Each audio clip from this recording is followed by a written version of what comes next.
All right, call the June board meeting for Sutherland Sanitary District to order. Let's go ahead and start out with our prayer. Go right ahead.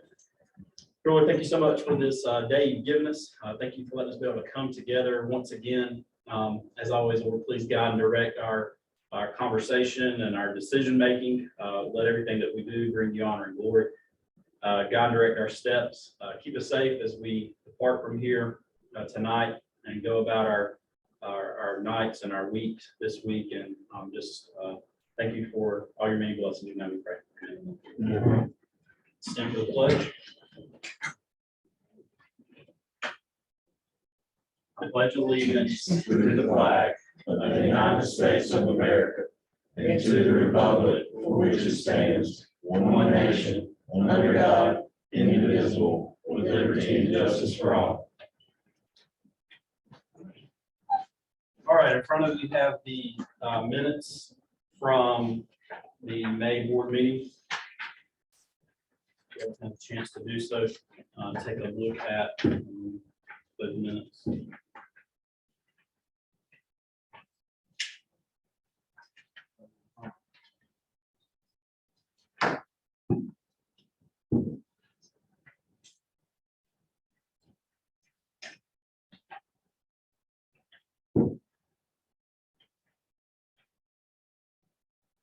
I had the time incorrected. My last 2 minutes, I had 7:30 instead of 6:30 written in the top, just exhibit A. Okay, I just noticed I'd done that last 2 times.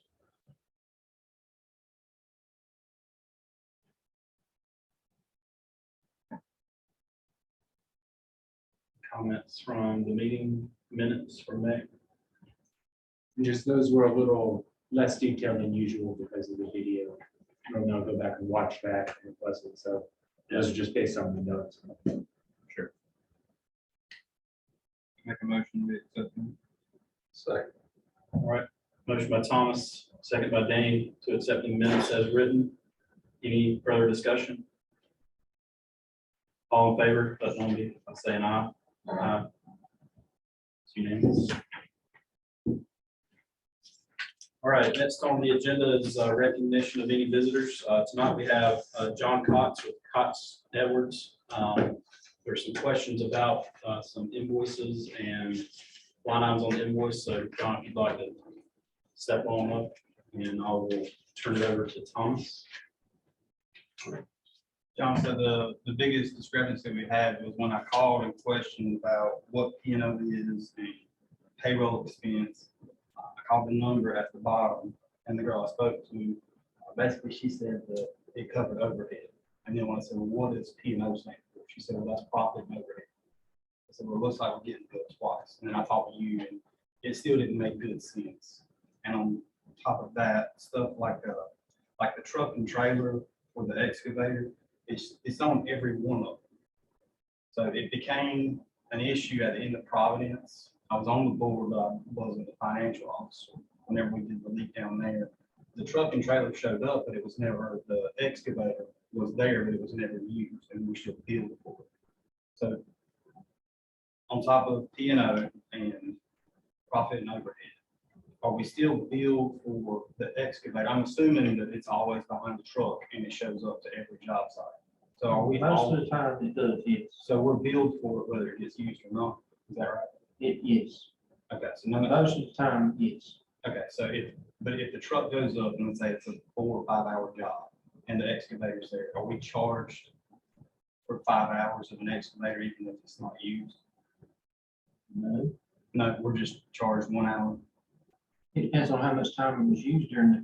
No, I'm saying when it goes to a job and it's not used because whoever's driving that truck pulls that, it looks like we get billed for at least an hour on every job. I'm assuming it's You're because talking about the trailer now. the excavator also. But No. I mean, truck and trailer on every one of them. Yes. So even if it's a job. Because the truck has the equipment that we use and tools, and it pulls the excavator. But we're billed for the excavator whether it's used or not. Not through the trailer, no. But, okay. So obviously the excavator is on the trailer. Yes, it is. So the job at the end of Providence that we did was over a year ago. Mhm. but the excavator was never used on that job, but we still got billed Bill for, the excavator. uh-huh. So are we billed the entire time the excavator is on site, whether or not it's used, or we just billed for 1 hour? Because whoever's driving that truck is pulling. When you go to the job, we pull the truck and the trailer, and it has an excavator on it. Mhm. And if the excavator is not used, it's not billed. Okay, well, got billed But on that, the trailer and the truck are billed. no matter what. If it's there, yes. Okay. The rates for the employees, why are there different rates? Because I've got a foreman, pipe layer, and laborers. They're different. Each one of them don't make the same. So there is no set labor rate. So for Cox Edwards to come out, the labor rate is this amount. I've got different laborers. Sometimes I bill who the employees are that go to the job site. And sometimes some of them are higher wages than others.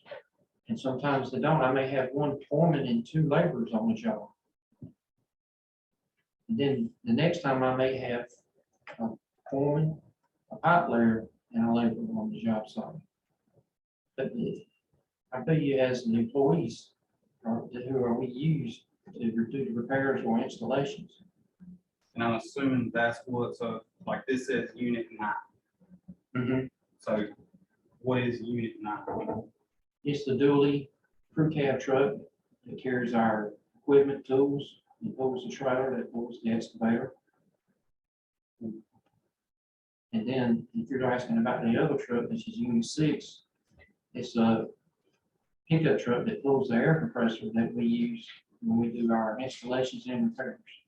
Okay, so unit 9 is truck and trailer and what, In the excavator, and excavator. that's not all included in that one price. I got it broke down. So like on this bill, we have unit 9. And you said that's truck and trailer and excavator, but that's billed separately. So are we getting billed for the same thing twice? Then what is Where unit are you 9? at? And I can, I mean, this is just the top one I have.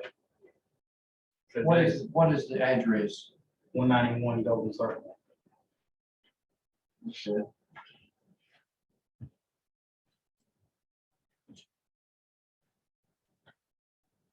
The truck and trailer, for that instance, that was probably the dump truck with a 20-ton trailer that had to pull the excavator, which is our larger excavator, mini excavators. Okay, you said unit 9 pulled the trailer and the excavator. Well, in this case here, we had the dump truck with a 20-ton trailer hauling the excavator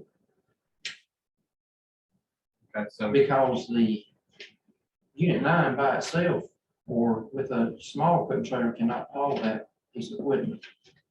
I'm going by what you said. You said Now, I unit don't 9. know which one you was, I don't know which, So unit what 9 you were does talking not about. always mean the dually, the excavator, and the trailer. It doesn't always mean that. it all depends, what we. For this instance right here, I didn't have my small excavator available, they pulled behind unit 9. We had to haul the 60, which is a larger machine, behind the dump truck and a larger trailer. It will, I mean, we're saying the same thing, but by your own words, we're double paying for an excavator. Am I wrong? No, excavator is at half hour. Okay, That's so all you're what is paying unit for. 9 again? What does unit 9 consist of? Unit 9 is just a truck. Okay, when I first asked you, it was truck, trailer, and Well, I excavator. didn't notice it for what you were asking. That's just a truck. Okay, but above that, we got billed for truck. Yeah, because that was a Sterling dump truck pulling the trailer that hauled the JD 60G excavator, Okay. So unit 9 in this case is just a truck. just a truck with utility equipment and tools.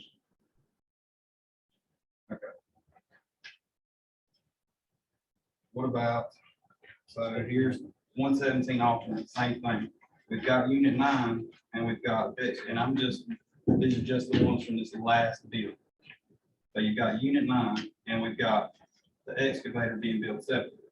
So you said that you had to pull the 60 excavator behind the Sterling because it's bigger. So this is the smaller excavator being pulled behind unit 9. You said that unit 9 was truck, trailer, and excavator. No, I didn't. It's just, when I say unit 9 here, it's just the truck. Cost of the truck. That's just the cost of the truck. Mhm. So unit 9 is just truck. Yes, Okay. just like unit 7, it's just a truck. It's a dually crew cab truck. All right. So going back to the previous one, why is unit 9, which is a truck, and then above that we have truck and trailer?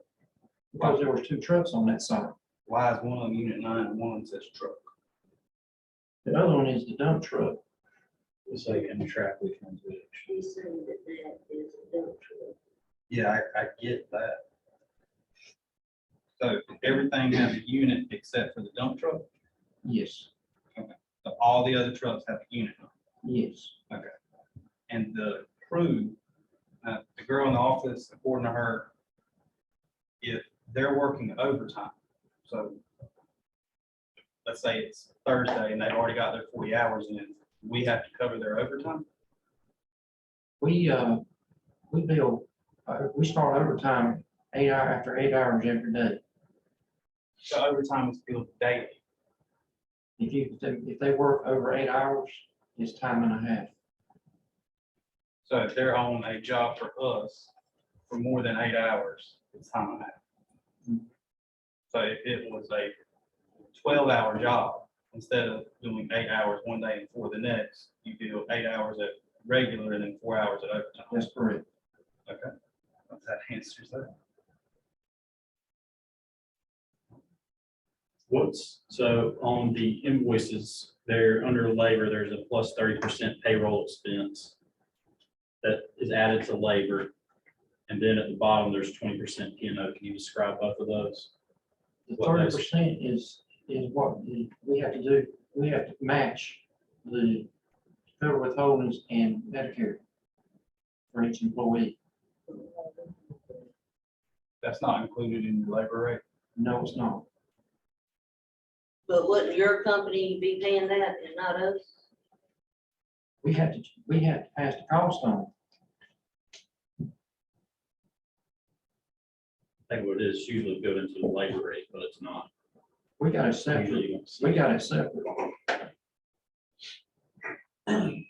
So we're paying overtime on employees, so they could potentially work 30 hours that week. And because they work more than 8 hours in one day, we have to pay overtime pay, even though you don't have to pay overtime pay.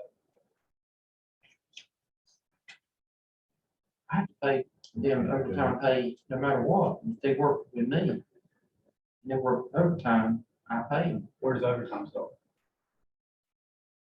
for You 8 pay them. hours, So if they work more than 8 hours in a week, you have to pay them No. overtime.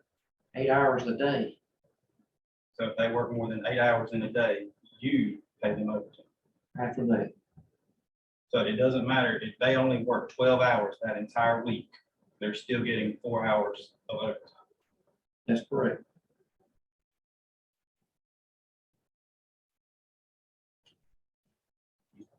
What's the 20% P&O?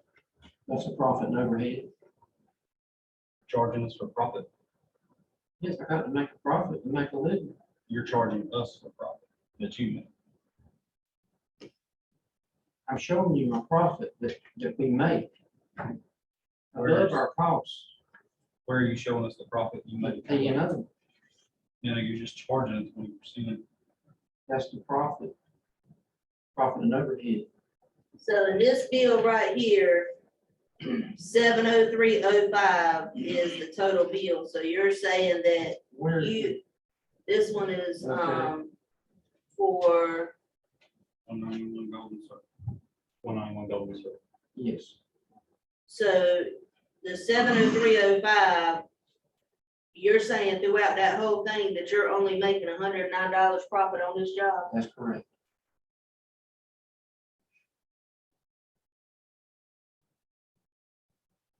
So. I don't understand.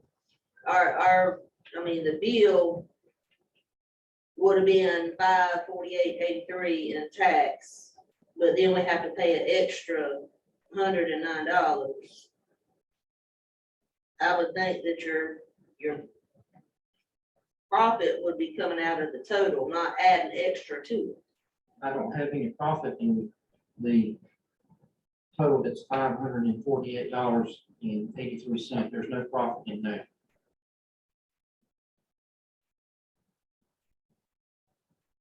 So SUP number 2, that's at the very top under labor. Is that the foreman on the job or who's that? That is superintendent. So their hourly rate that they take home is $33.89. Yes. No, Why do we have 2 superintendents? It's 2 hours. 2 hours. Oh. So we got 2 hours, but the crew only worked an hour and a half.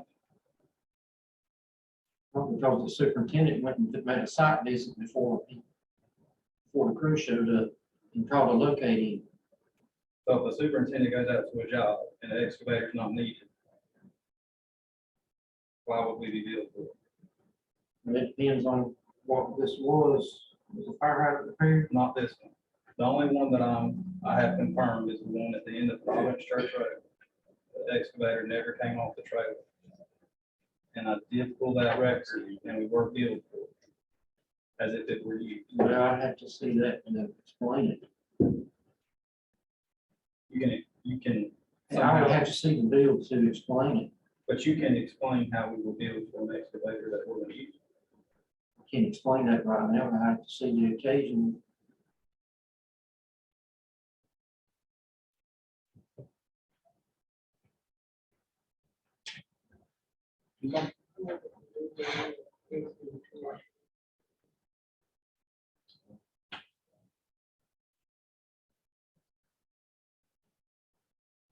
Questions from any other board members? Okay. Thank you, John. All right. Oh, I do have one more. Scott said that, you didn't get a message about coming to the meeting after we talked on the phone. I did get the message. But I thought you already had the meeting. Yeah, he thought you had the meeting already, so he thought the meeting was like a week before or something like that. But we had not had the meeting when I mentioned it to him. And then the following meeting, I thought Scott may have explained everything that you had asked. but I asked it specifically to you.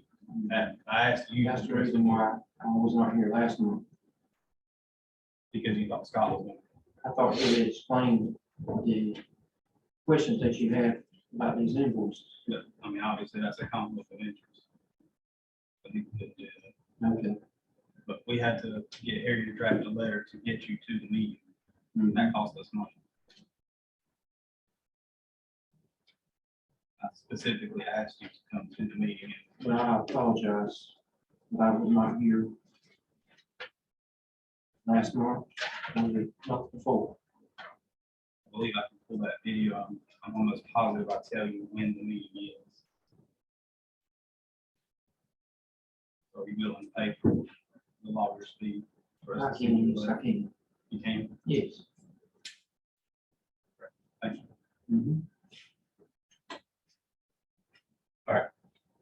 Thank you.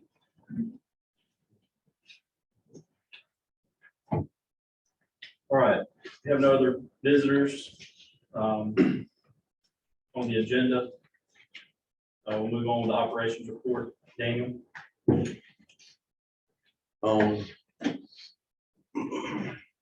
Everything's running like normal. We had a couple leaks on some services. Weston Drive, Lynch Drive, Summit Drive and Woodland Acres, and they got all fixed within a timely manner from King Plum, and they were out either same day or next day. And if it was a bad enough one, the Weston Circle, we had got called out a couple weeks prior, but the leak wasn't bad enough to show that it was our leak. It was led to believe that it was the septic line was having a backup, but then the customer called back about a week and a half later, and it actually had bubbled up enough to where we could pull chlorine residual and find out it was ours. So then they came out, I'd say within the hour, and had it fixed. And Now, with any of that, was that anything that we could have fixed without calling you? Because I know that's what we want to get to, so, how was that determined and handled?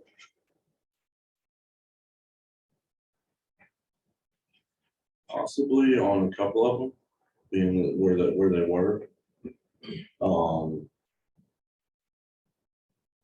The Weston Circle, we probably could have fixed based on where it was. And Woodland Acres, we could have.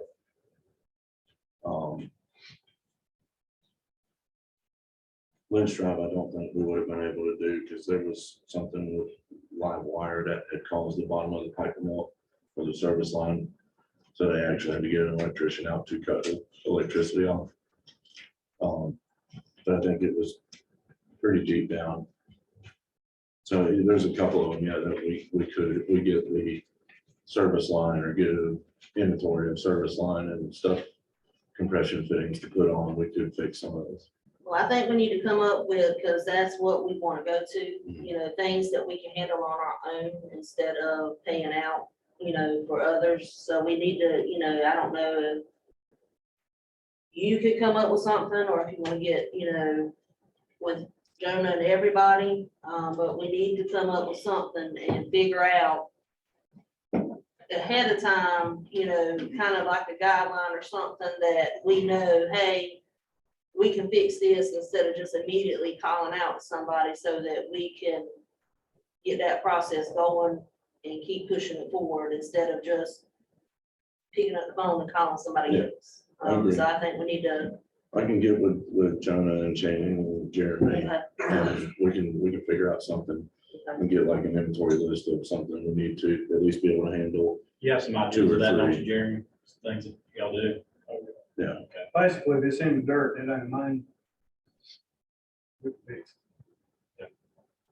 If it's a main or if it's under asphalt, it's when it excavated, obviously we can't, I mean, I have mentioned in the past that it might be in our interest to go to buy a excavator and start doing a little bit of our own. It would cut out a load of overhead costs here during the year. You got to figure every time you call somebody to come in, it's costing, so you pay your own people a whole lot cheaper than, you know, pay a backhoe payment to the initially we paid for. and it's in-house where we're not having wait time. Right. I think that would We be, fixed a lot of ours around off that way. Obviously, we got some we can't touch. It's more than 4 or 5 feet deep, you know, you gotta have a box. 3-inch box safe with the, or the building bench back a long way. And let the building get something in there, you want to be safe about it. I think that's something that we need to consider, especially with prices skyrocketing. And it's only gonna get worse, so I think that we need to cover ourselves and look into that. I don't know if it's feasible, but like, y'all could get together and make some progress on that by the next board meeting. Yeah. And let us know, it'd be ideal to kind of start that with the upcoming fiscal year. And start working on that, so whatever we need to order, and make that happen, let's do it. Okay. Be July 12th. We should be able to come up with something, at least a starter, to be able to get us on the path to going to that. And I handed out a piece of paper with a fire flow. I talked to Thomas about it before the board meeting last month, and he wanted me to get together a presentation of what it is and what it's for, but it's a lot smaller version of a fire flow tester that one person can handle and not have to open a hydrant here and skip one and go down to get the flow. It can do it all on one person and do it. And I think it would save a lot of time instead of having 2 people out doing fire flow testing. We could just send one person and just copy each hydrant as they go. And how accurate is this? They're pretty accurate. I've never personally worked with one. I've got one with the town.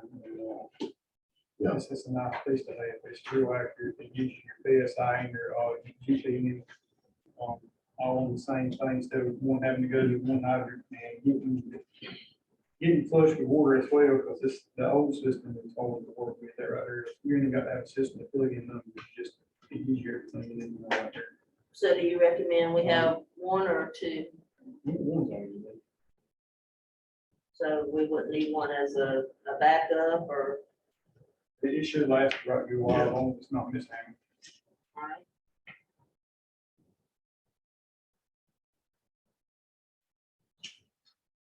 That cuts out man hours.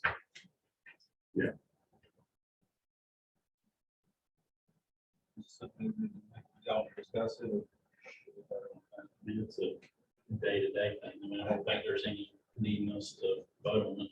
Okay. So I think we're, just have consensus to move forward with it, so. Do it. That's it. That's all I got as far as the operations support. He, just looked up also as well for a physical chemical, so we can get ready to use that, facility over there at Craig. If y'all don't mind, we'll go ahead and get him signed up for that class. I can get him signed up by tomorrow. Okay. I think we're running about 350, 400, something like that, for the class. I think you said 335. Yeah, I know, it's I know it's Yeah. somewhere in there.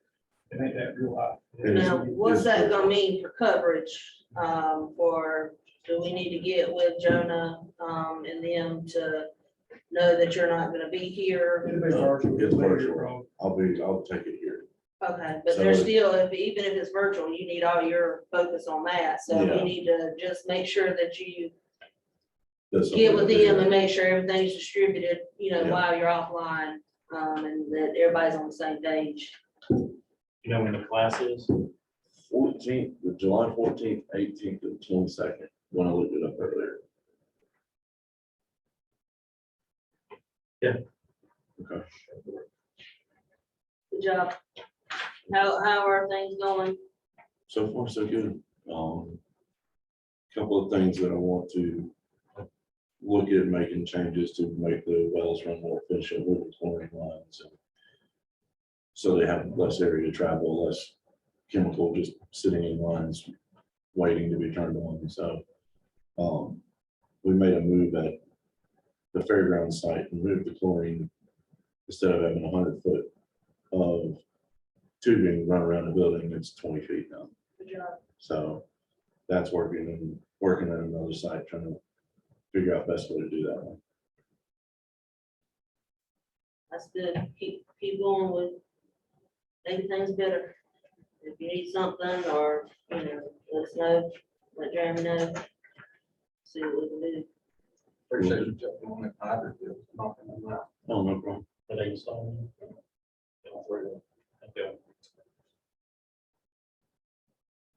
One on the other side of, what's that, management?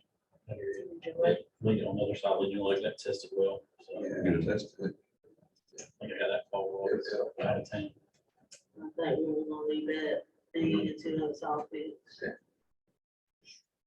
Anything else at the moment? No. Questions for Daniel? All right, thank you. That's finance report, Thomas.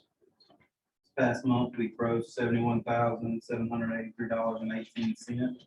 Our expenses were $43,148.28. So we netted $28,634.90.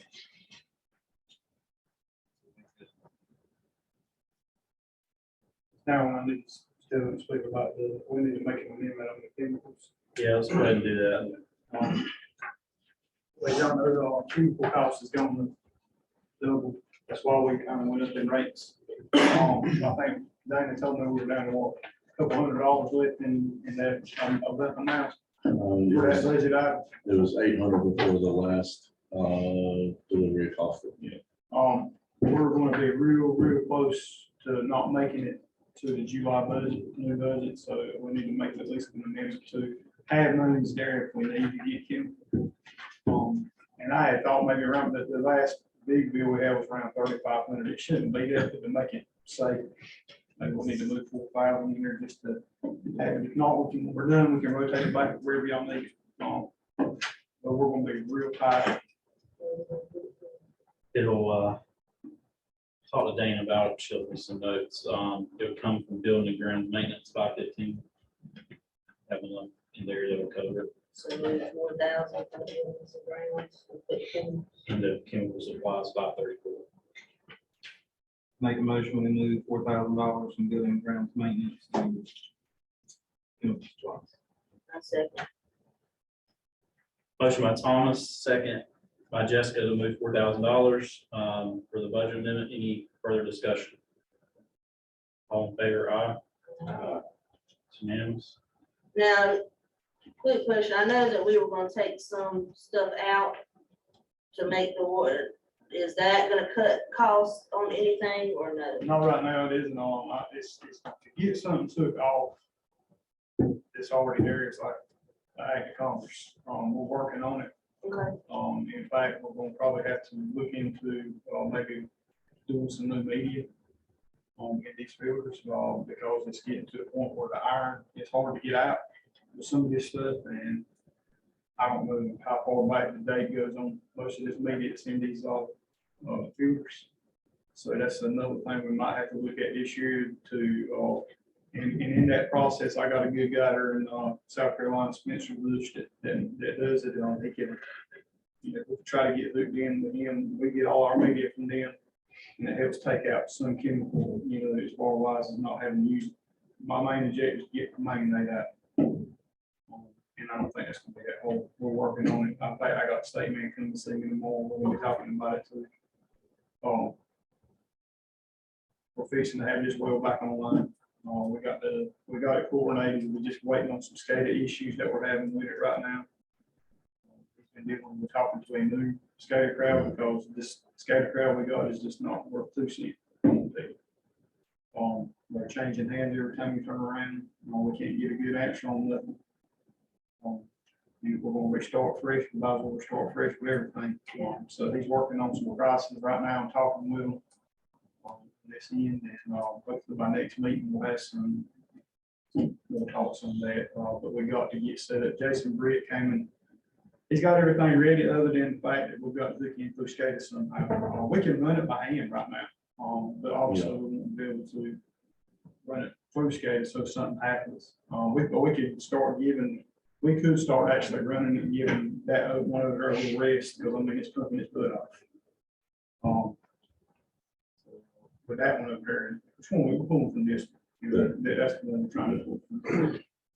So we ain't far from being able to get it started back up, but we need to go. okay, And if they build a subdivision down here, we're definitely going to have to have some more, but we ain't gonna be able to keep up with it.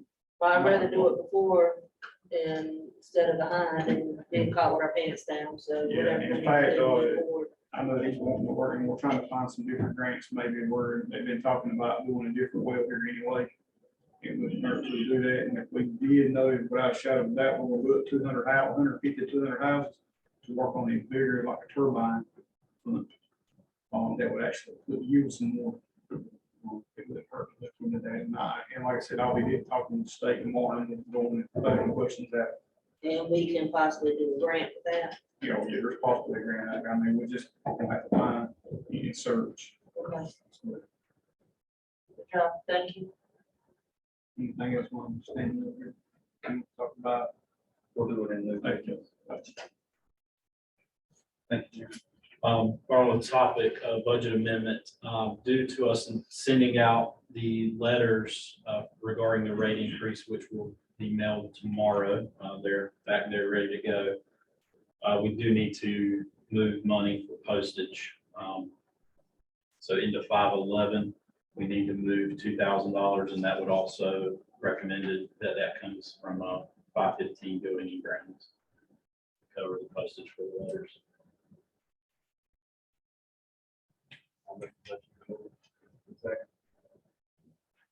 Motion by Danny, second by Thomas. Any further discussion?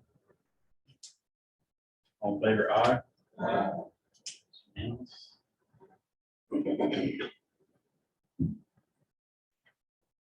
Okay. Anything else, Thomas? No, that's it. Any questions for Thomas? All right, move on to the construction report, Scott. Okay, as you know, we started with the notice to proceed on May 23rd, by May 25th. Work actually started on Monday, June 6th. They started with the 88 line by Van Price's store. And they've laid 850 feet out of from Van Price's store. We have gapped out for the bore into the roads. We've left enough room because we've got to get down deep to go into the road, but they've done a good job of installation and backfill, seeding and strawing back behind themselves, so they've done pretty good to see that. Just a few other things, of course, we had a few conditions on the notice to proceed, of course, as far as protecting the asphalt. The reason they moved down the road was because they got their the flagging from the railroad. That's why they're paving and milling down the other end of 117. But they're supposed to move back up here in front of the fairgrounds in about 3 or 4 weeks. So at that time, we'll have to start using trucks on the road instead of be careful with excavators when we had that fresh asphalt. So of course, that's in our notice to proceed to make sure that they stick to that and they're responsible and hold the southern line harmless for any kind of damage that will be done to the asphalt. Yeah, the other condition was the 5-week period on each side of the fairground when the fair is going on, that there will be no work on the frontage of the fair from September 15th through October 14th. So they're aware of that. So we're trying to work around that as well. As far as where they are right now, they're just before cutting the pavement at Ryan University. He may have cut the pavement today, but they're going to work tomorrow night after 6 o'clock and put those 2 crossings in at Ryan University. So thanks for letting us know about that. And the foreman, Tim Nixon, has been communicating with the lady there. They seem to have a good rapport there on making sure they keep traffic open and so forth throughout the whole time. So that's been we're off to a good start with that. We expect the 2 boring and jackings to begin anytime. We're just waiting on the subcontractor to get here. It's staked out for them, and we're hoping that'll happen soon, real soon. It looks like possibly Monday, June the 20th, that they will probably start the directional bore because the surveyor is supposed to have it staked out before it's coming Monday. So hopefully early next week we'll be boring under Legion Lake with that part. So that's good news there. Did y'all have any questions or concerns on the construction part of 117, the project? Anything that? They're in front of McDonald's, are they going under the road there now? No, they won't be working down at that end. That's somebody else doing that. Yeah, that's somebody else there. We basically right in front of Van Price's stores, where it's as far north as we go. And we'll go down past Legion Lake, just past the first or second driveway on the left, where the trailer park, on park is out there. So. Is the 10-inch PVC on site yet or in their possession? Yeah, they've got at least 2/3 of it. They may have all of it now on site. I know some more loads have been coming in as we've have told them. There was ductile iron should be here, should already be here. Haven't been down to the site. They've got a lot of all the fittings and the valves. They don't have the post pressure reducing valve. That's the one thing we don't have yet in the manhole. So we've actually gapped out for that as well, because we've already passed that on 117 by the barber shop. That's where that pressure reducing valve is going to. So it's going pretty well. The guys, you should see them. They'll probably show up tomorrow after like 2 o'clock and work on at least till dark, maybe a little bit later, whatever it takes to get those 2 bores in or 2 crossings in at Ryan University. And I'll be communicating with Ben Falk on that just by email and letting him know what we're doing on that. So I'll talk a little bit later about, I want to talk to you about the financial part of the project, the funding and all that. That's a big part of this, and we'll talk about that in a minute. I want to go through the other sites first and then we'll talk about that. As far as Ada Craig is concerned, I have talked to King Plumbing, and I was hoping I'd have a final invoice today, but the only thing left there is $4,955.25 of retainage, plus the change order of like, it's gonna be from 3,000 to 5,000. Change order for the drain pipe, the vent pipe, a little bit of electrical line work there that was done in addition to the original project. There is gonna be some credit on that because we didn't have to call the surveyor back in here to as-built. So there's $1,000 credit there, and then some credit on some stakeout, and then some credit on some field dirt that they didn't have to use. So there may be about $3,000 of credit from the original project back in our favor. Regarding that. So hopefully I should have that invoice in the next few days. And I'll pass that on, let you know, pass that on to you. As far as the final certification, I know we have to have the certified operator in place for the final approval of the project. So I've got the as-bills done. I'm just kind of waiting on that part. So there we go. We're ready to put it online. We can do the final certification. There's a page that you sign. I think I'm going to give you the form, and there's a page that I sign as well. And again, I know Pearson Pump wants to come out and have a startup with you whenever that day comes. He's probably willing to come out and go over with you that when it starts up again. Next project, Grand Oaks. We have I've got the as-built I should have done next week. Upon completion of those as-built, I'll be submitting a certification, a phase certification on that. So that should come pretty shortly. We do have one fire hydrant that's like 3.5 feet inside toward the street that probably should be moved back to the edge of the right of way. That is, I did notice that. I don't know if you noticed that on that long cul-de-sac road there. When they put in the property pins, there's one fire hydrant. So back toward the ditch line there, so that probably needs to be addressed. Do you know about that? I didn't know about it, but I will go take a look at it and make sure that we double check what he said, but Yeah, when they came in and put the property pins in, that kind of showed it being yeah. where it was there. And it's kind of halfway up on the backside of the slope there. So the back of the slope finishes at the property line. So that kind of shows that there. Who put it in? The owner's subcontractor out of Greensboro. So will that be on there? Yeah, it's on them. It's not a cost to Southern Wayne at all. So everything involved with this, I'm saying, is a owner cost, developer cost. That. Then same thing with Drake Estates. It's at about 131 lots now. They had to put some stormwater detention ponds on some of the lots, so they lost 3 or 4 of the lots that what they originally had. But the engineer on the site work told me that they'd like to go to construction in 6 to 8 weeks. So that's pretty fast. So we got to get the water line permits and all that.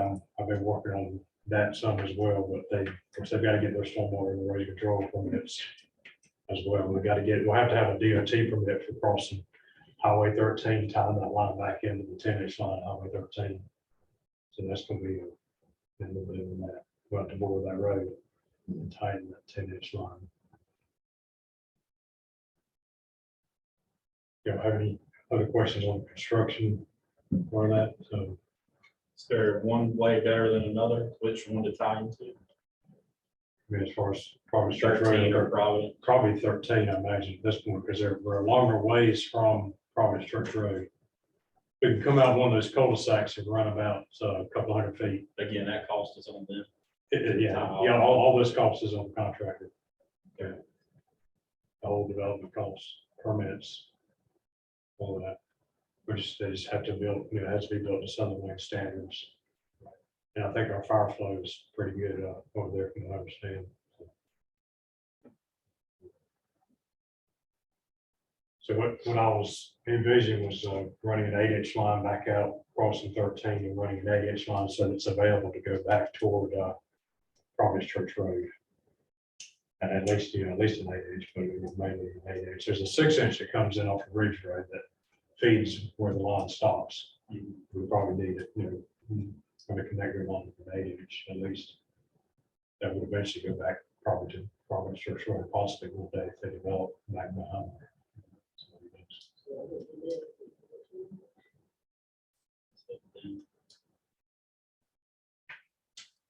But, you know, I guess, I know we'd have to get some more easements to run if we did, went back to Promise Church Road. I mean, that is certainly an option, but it's up to. Yeah. Government to give us some more distance there on that. Some easements. Yeah. They're pretty close to 13, at least some of the states were. Yeah. And I know the county, I don't have the drawing with me, but the county has emergency access out of one of the cul-de-sacs that stops at 13. We got access, 30-foot access. Kind of an easement. I don't know if there's gonna be gravel or what it is, but it'll be a way of getting out of the subdivision instead of going back to Ridge Road.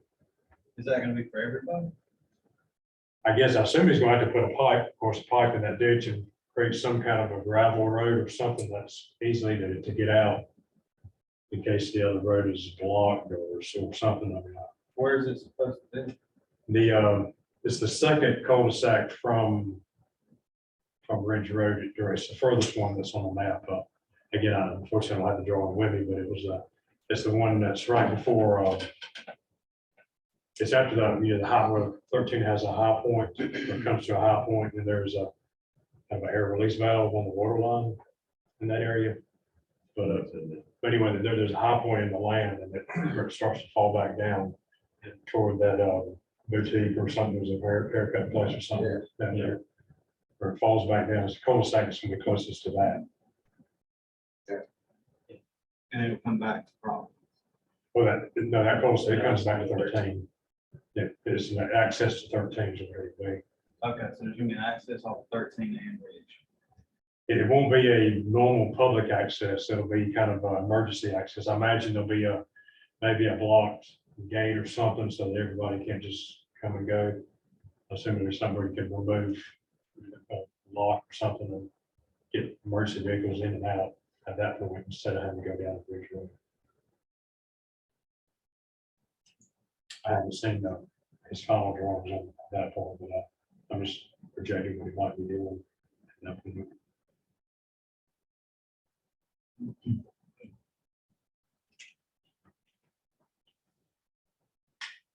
The next thing I wanted to kind of go over with y'all will be back on the 117 project. You know, when we started the job, there was an effort to get a $750,000 funding from the state on that, from the Division of Water Infrastructure. But we basically started all the engineering and all the work before we even got that monies. And anyway, I just want to give everybody a handout of several things on this lot of paper. You may probably already have this, but if you want to, what I've got highlighted there on the front and at the back is kind of some key numbers for the project. So I didn't highlight yours, I just highlight that portion. I want mine highlighted. I'll tell you the numbers, what they are. I'll just for that.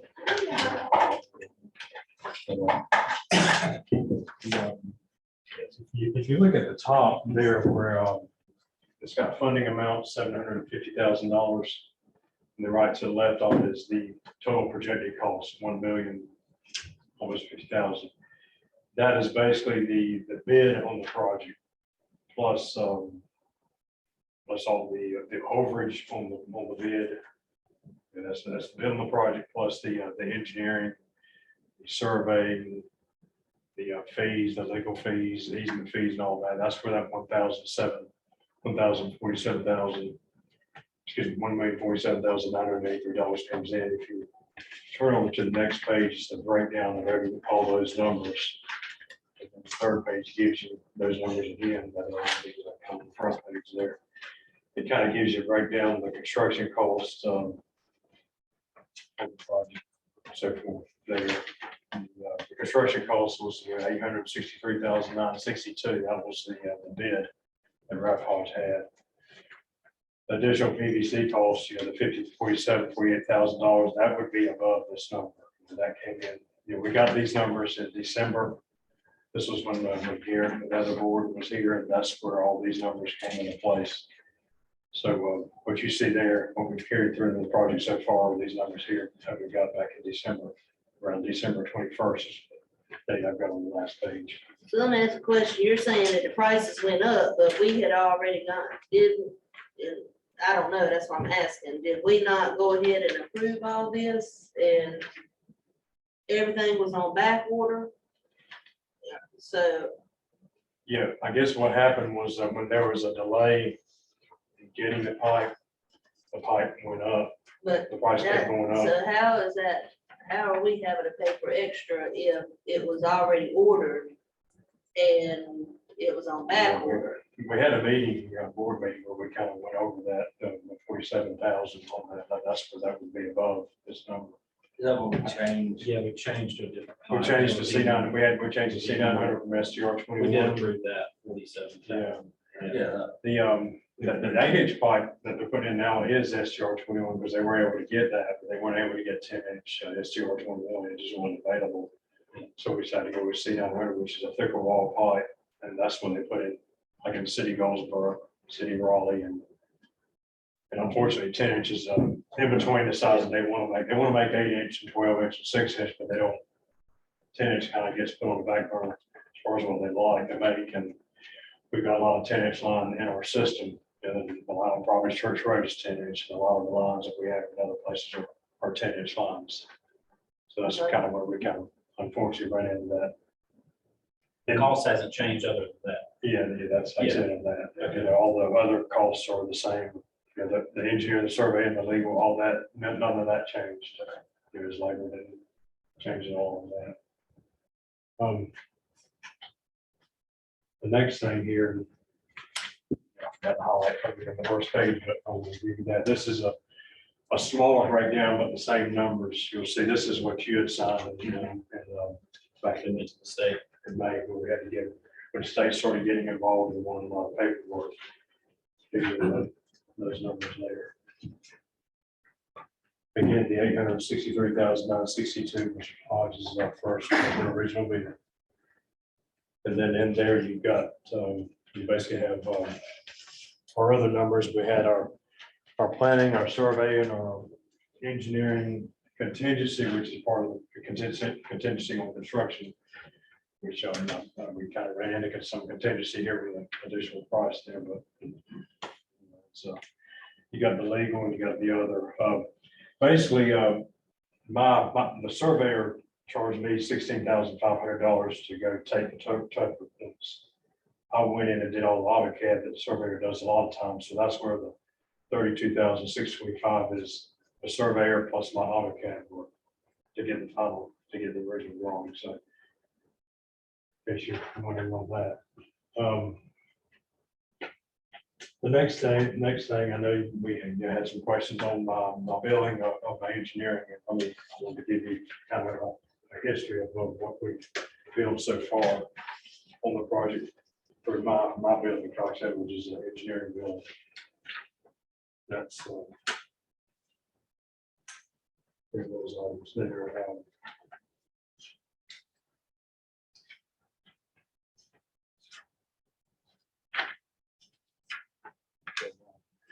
Basically, if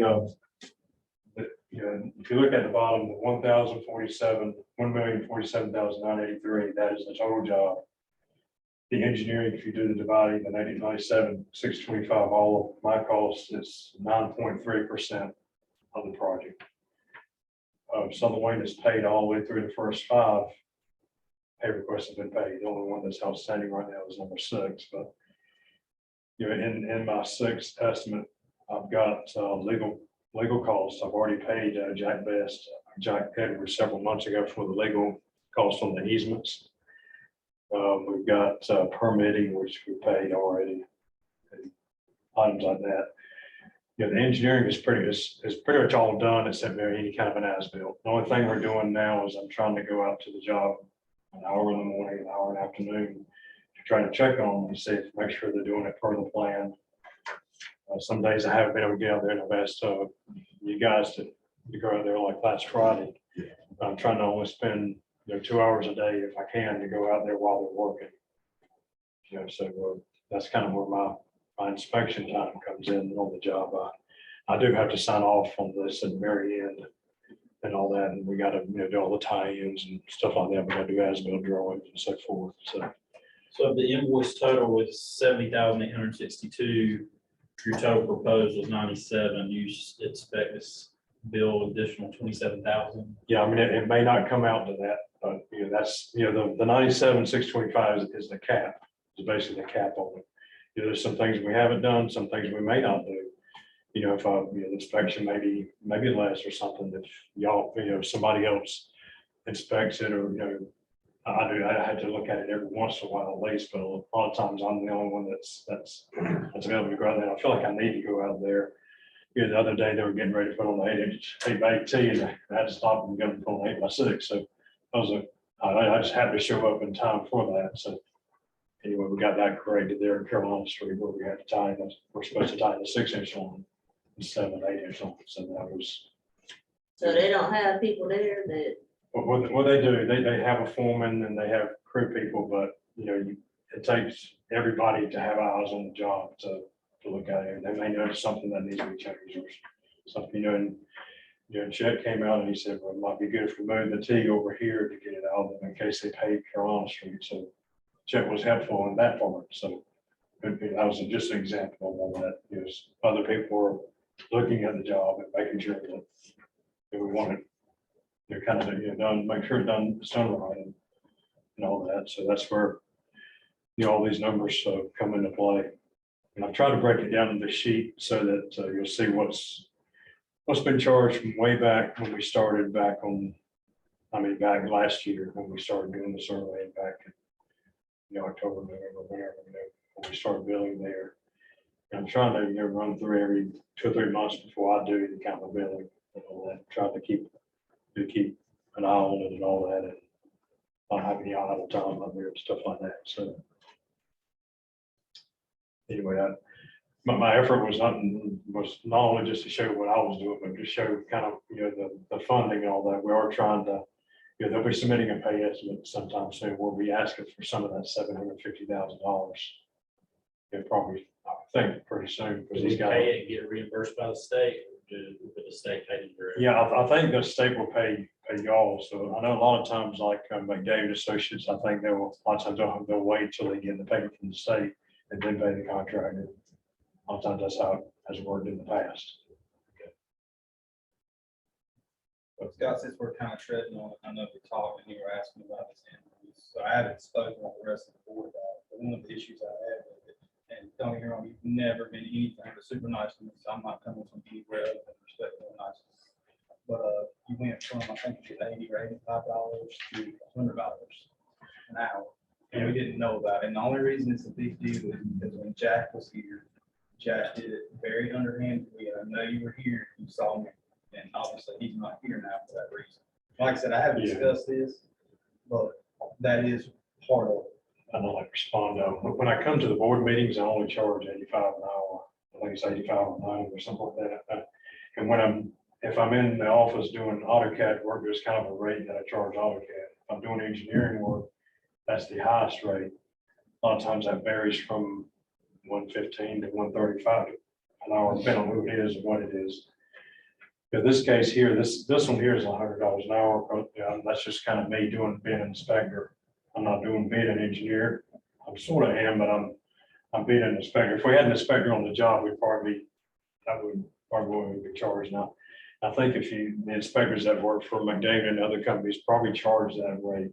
I think that's the rate that we see that they're charging on that. So that's why I've got, you know, my hours at 35 times 130, 3,500. So that's where that comes in.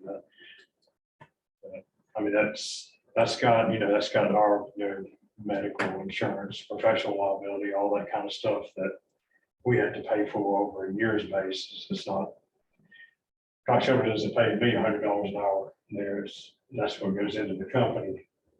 It's like, you know, the laborers, you know, they get paid a rate, and the company has to pay the bill for the light bills and the insurance and all that kind of stuff that goes in there.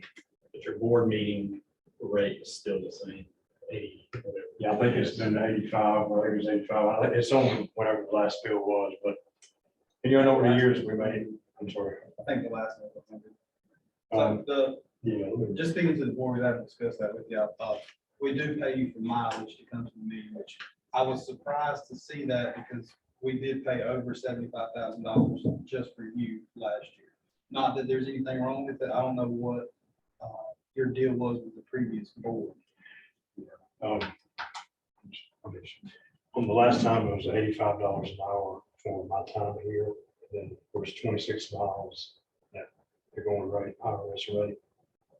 But we had one where I think we didn't have a meeting or something one time. Well, that's there, January, February, and April, at 26 miles, 13 miles from my house to here. Well, you're driving a company vehicle, not your personal, correct? Yes, I am, yeah, that's right. It's not anything I'm salty about, but I was surprised to see that. So it would make more sense for us to cover your stuff right at the beginning and then dismiss you, because if we stay in the meeting for 4 hours, we're paying you for 4 hours. Yeah, and I know there's an hour or two every once in a while where, I have to prepare for the meeting at the office, and I may have an hour in there on that. I'm not, you may see 13 hours and say, what's he doing? He's not here 13 hours, but, I have to prepare, sometimes I have to prepare for an hour or two for the meeting, so I have to, that time is in there on that, but it's at $85. Yeah, Yeah. looking at the ones I looked at that you had billed, it's not cut and dry. It's not, Yeah, it just says an hourly rate, and then it says something like it includes prep time for board meetings. that's what that's how I write it down. Yeah, so engineering, administration, we got 35 hours, and it's 3,500, so that was $100 an hour. Was that for 117?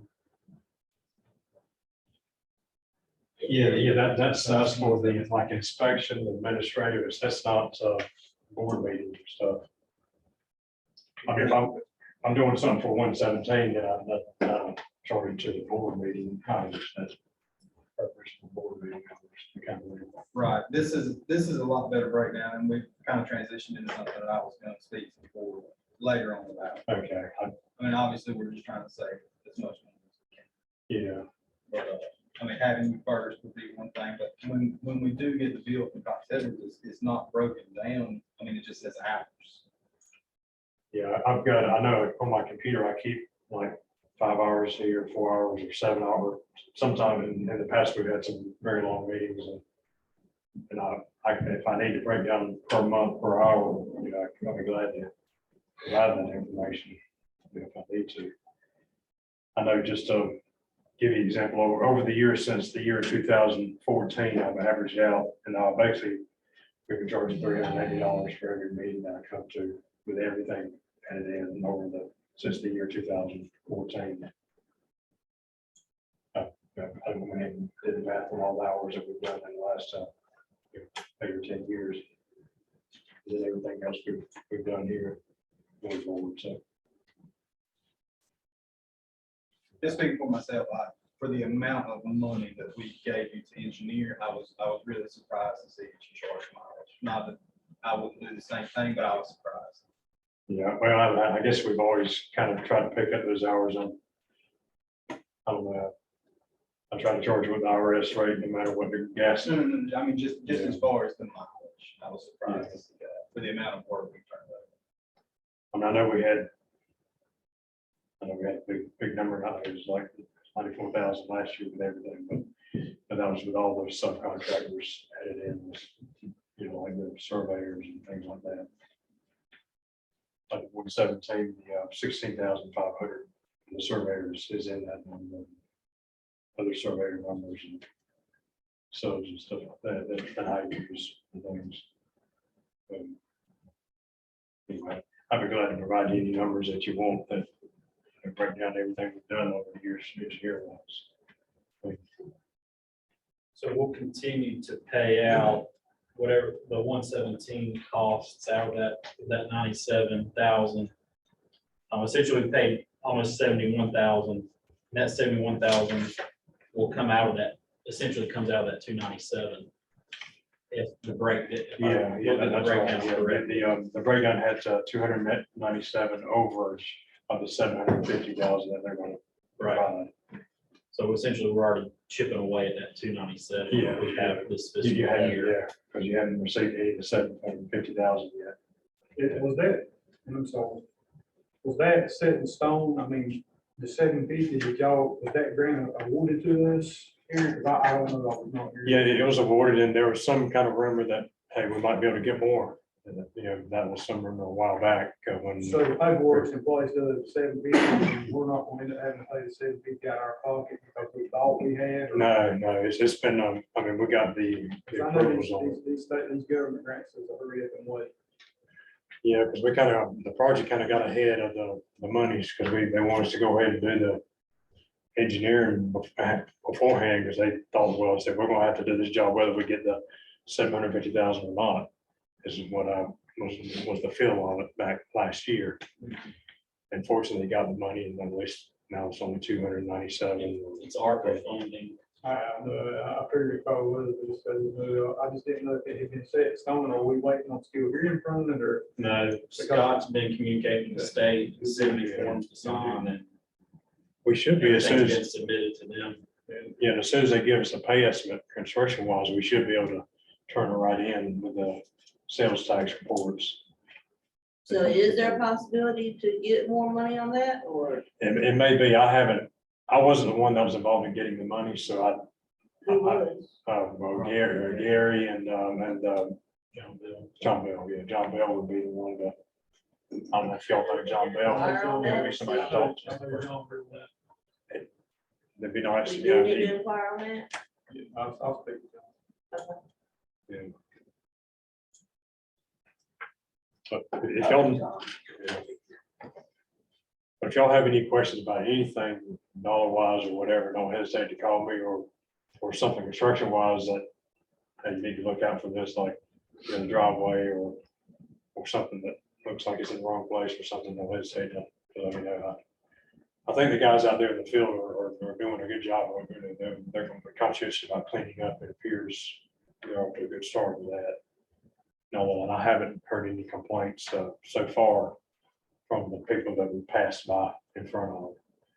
I know I've got Mr. Outlaw who owns that land with a barber shop. We'll need to kind of be careful there, because we'll have a deep hole right there on the bore receiving pit right there, because the bore is gonna be 14 feet deep going under the road. So that's gonna be a big hole, especially on the fairground side. There's. Thank you. Anything else on the construction report, Scott? all I got. Any questions for Scott? Additional questions? Well, thanks for the numbers and the detail. I really appreciate it. I'd like mine highlighted next time, please. And I prefer pink. I know, I apologize for that, because I had all mine to do that, and I got doing something else, and I was only did the first one. Just trying to save some money and not Right, spend an hour right, highlighting. I got some paper on here. All right, thank you. Legal report? Thank you. And not too much to report on, but Scott and I had worked earlier to make sure that the Ralph Hodges matter was on track, and all the correct understandings were in place, and make sure the contractor got out there timely, and feel like that was taken care of, and we're on a good understanding of that portion. So I think that was covered in the construction report. I don't have too much to add, other than I feel good about where we're at with that. Other than that, no new matters to report, which for me is good. Any questions? Question for Harry? Thank you. Thank you. All right, old business. I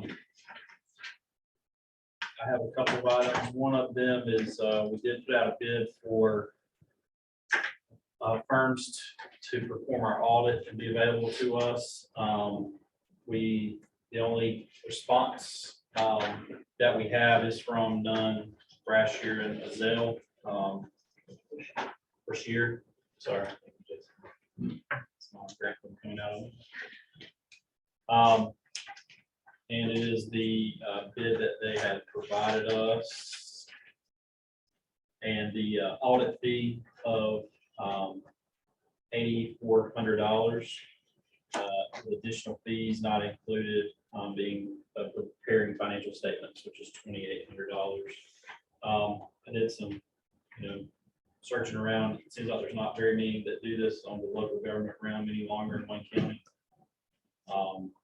Right.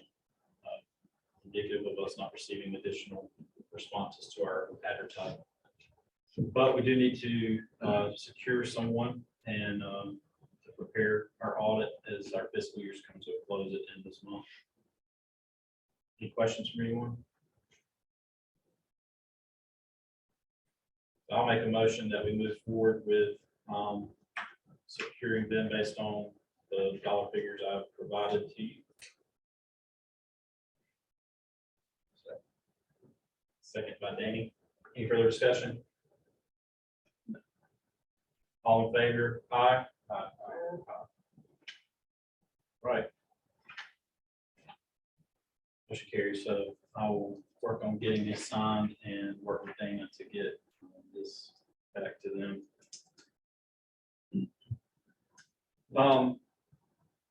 The other item is regarding Union Bank. There's a service that we currently pay for with Truist that Union Bank also has, and it's called Positive Pay. Essentially, Positive Pay is whenever a check is signed, they have to go into the system and put in details about that check so that whenever that check goes to be cashed, it will go through. It basically is another form of security. Dana said that process is cumbersome. Isn't something we didn't have for the longest time. We'd only had 2 checks prior to that somebody took a check and tried to make a duplicate, but it was flagged.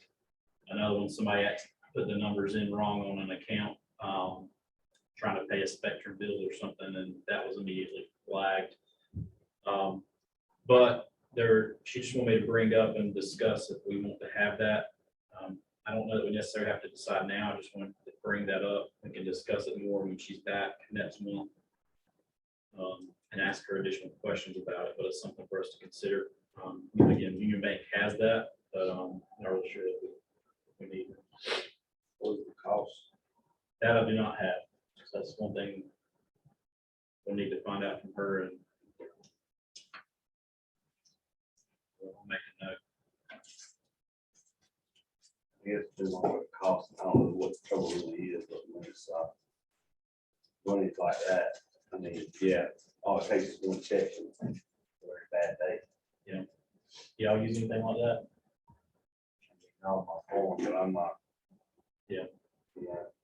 I'm not writing checks out like this, like this. In other words, you like to write a check to any average old Joe that you don't know. Yeah, you got your check account routing numbers and they play. If they got even see it, you know. On my text form, John Deere. Okay. I ain't saying you need it, I'm just saying. If it's not a whole lot of money, then I don't see why, you don't do it. And maybe, I don't know, maybe it's time for Union Bank to come back and give us kind of an update of where next steps, and this could be something they discuss as well. Tell us how their process works. Said that he was glad to have someone here, and help us transition over and everything to make sure that's still set in place.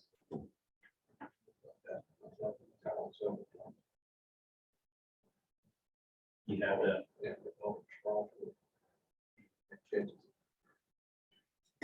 Look, who's our secretary?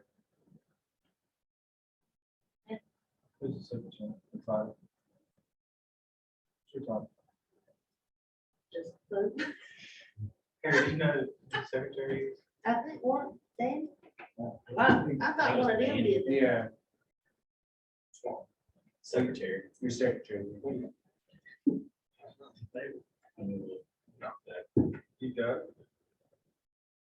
We need the secretary to sign that paper.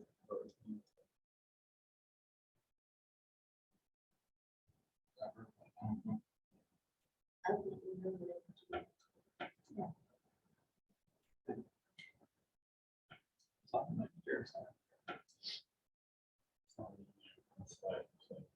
I thought we did. Justin was the standing secretary. Yeah, that's what I think. That was a while back. That was before everybody in the house was on. I don't think we never revoted for positions. Oh, is that what it was? thought that's what she was. I'm secretary. The board itself. has- Somebody on the board has to be secretary. I think somebody said the secretary and sign effective there, take back. It would- I make a motion that, Danny be appointed as secretary. I said, All right. Any further discussion? All in favor, aye? Aye.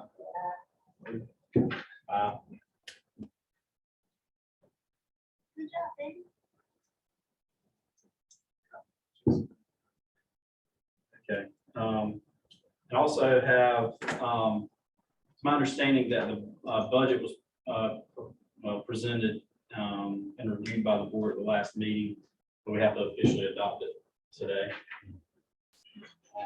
Oh, here it is, too. Have a copy of that budget. I don't have it in front of me. No, I do not. We went over that for this. See how we're good? Mhm. Okay, so we just need a motion. I make a motion to approve the new budget for the upcoming year. so, Motion and a second. I feel like I should see it before I vote. Right, you should have been present. Should have been here. Well.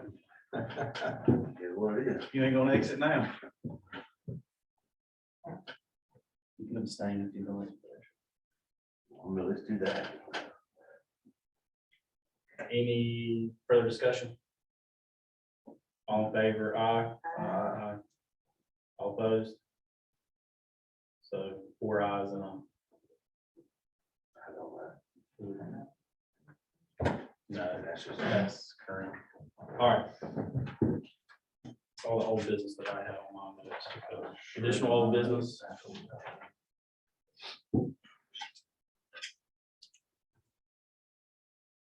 Where were we on the lights? Oh, I can do that. I met with, from Tri-County, Ralph Kelly from Tri-County. So the lights, to do 2 lights, they would have to put up a pole over here. We actually, this pole on the end is leaning back, so we need to do something about it. We need to see what the best move is, but it's not Tri-County's pole, it's our pole. But the easiest thing would be to get rid of it altogether, run the power all the way overhead. It's gonna be costly, but it'll get rid of the pole. The light that they would put up, that was, I can't remember if it was 20 or 40 a month. It's not the light I like, it's not as bright as I want. I reached out to AJ Hansekina and got an estimate on putting up 3 lights. So there will be one on this end that would shine on that driveway. We'd have one in the center, and then we'd have one on the end over there that would shine down the other driveway. The quote was over $3,000 to do it. It was a lot more than I thought it would be, and I think we have to bid it out at that price. But it doesn't seem, after talking with Ralph, it doesn't seem cost effective to have Tri-County put up an area light. It's not the same kind of light that Duke has. Now, what about that pole in the corner? I mean, you can put them there, but it's not the same kind of light. Well, we're normally just trying to get over the light in the park. I mean, it's not like we're really out here at night much. I mean, we're out here once a month, other than that. that's like- Well, you still got people in the community to drop off money. Well, I'm saying, come on. I'm talking about all the front is dark, period. All the front is dark. It is pitch black out there and it's not safe. Whether we're walking out, whether we have a member of the community that is pulling up, they can sit right there in their bushes and jump out, kill them, take their car, take their baby. I mean, I figured out the return on investment with AJ doing it at that price versus doing Tri-County, and the return on investment was 7 years. Oh, So like if we got AJ to do it, it would take 7 years to make up the difference in cost. So Tri-County would be better. I mean, we won't have the same quality of light, but, you know. At that price, Harry, is that something we can just get 3 bids on and make a decision? I think so, yeah. I think we need to get a couple more bids. I mean, Yeah, I That don't know what the dollar threshold figure is. seems high to me. Yeah, I don't know what the threshold is, but I'm sure it's above the threshold. Just like with Track County goes away, not 7 years, I mean. You have to build a whole other lot in 7 years. Anyways. This would be 3 lights versus 2 lights. And we still have the problem with the pole, because the pole doesn't belong to Tri-County. At what pole is this? On the very end of the chemical plant, there's a pole, a power pole. So the line, you know, it bellies, hits the pole and then runs to the main in the building. The pole's a foot off the building, but it's leaning really bad, and they don't replace the pole. It's not theirs. I don't know anybody who does replace poles. It sounds like we got caught in some kind of gray area where they used to do it, like their inspection tags on it, so it's not their fault. So can't we get pulled down ourselves? Or you do it alone. That's for them to figure out, but that's their. This business. guy- It's our line. Oh, there's power running on that pole. Yeah. Where's that power coming from? It's coming from the main, but the main is by Delbert's over here. The main is by Delbert's. So if it ran from the pole at Delbert's to the building, if there was no pole. Where's the meter At Delbert's. at? And then it comes out of the meter and then goes back up in the air. It comes out, so the meter is down there. It comes out of the meter to another pole that belongs to us. Culvert, that's a lot. You can't do that. Culvert. Is up here off 13, our culvert. Uh-huh. He got a place down now, I think he was actually put him in to the hole. Yeah. So Ralph didn't know anybody that would replace the pole for us. AJ said he would replace the pole, but he would run the power from the main to the building. We need the pole and just down into the building, get rid of the pole. Yeah, but we still have to pay some. I mean, the pole's unnecessary. I don't know if the pole was there when that other office was here. I don't know where the other office is. Just cut it somewhere.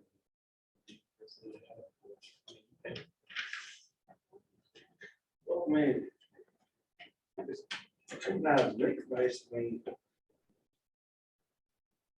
where is your cutoff at?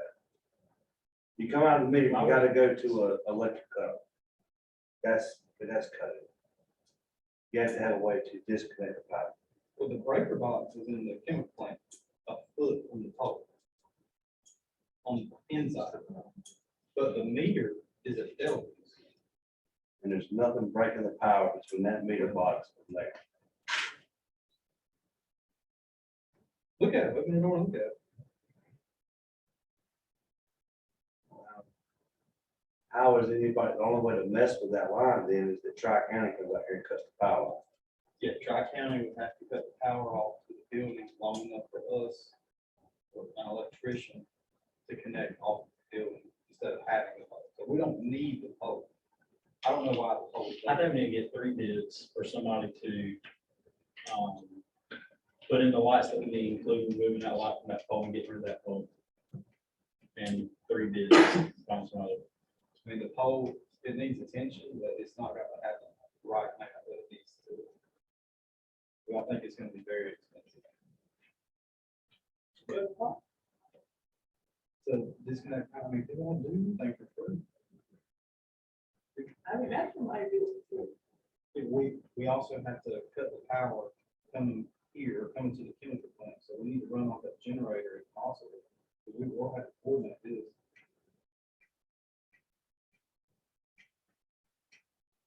Can you reach out to 3 people? I'm trying. I know Bob's Electric. They're over 13, I mean, I don't know what they're being priced for. They do lights also, and they're Bob's Plumbing and Electric. I mean, they could probably put a quote on doing the whole job. What about Justin Reed? Jason Ritter. Don't know enough about him. I'm sure he would do a quote, but I only know what it was. I don't think he will. I think he's got more into generators and backed off all that. He's doing a lot of the generators. I mean, there's no reason we can't, But he might, so I'm not saying. you know, we could reach out to, explain the light, I mean, we can reach out to everybody, but do y'all want, first of all, do y'all, how many lights do we want to do? Because now we're not talking about the light on the pole, but now we're talking about the light down here, the light right here, and the light on that driveway. Is that the consensus of everybody? Is there not a light on that building already? Shine in front of the building? There's not. There's nothing shining down the driveway. So the benefit of this is if a car, the cameras will never switch to night vision.